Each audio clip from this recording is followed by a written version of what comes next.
இவர் வேலு துபாயில ஒரு ஹோட்டல்ல பல வருஷமா வேலை பார்க்கறாரு.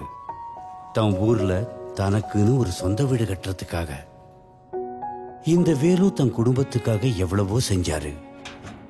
அதுக்கும் மேல செய்ய முடியாத அளவு. அதாவது நடு ராத்திரியில குழந்தைய சமாதானப்படுத்துறது, வைஃப கிண்டல் பண்றது, அப்பாவை வெளியே கூட்டிட்டு போறது, இப்படி எதுவுமே இல்லாம வீட்டுக்காக இப்படி ஒரு தியாகத்தை செஞ்ச ஒருத்தருக்கு தனக்குத்தானே புரிஞ்சுக்கிற தன்மையும் வந்துடும்ல. இது அதிக வலுவோட இருக்கும்.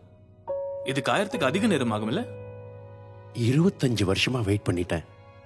இன்னும் கொஞ்சம் தானே. வாழ்நாள் முழுக்க வலுவா இருக்க கொஞ்சம் டைம் கொடுத்து தானே ஆகணும். JSW சிமெண்ட், பாசத்துடன் உருவாக்குங்கள்.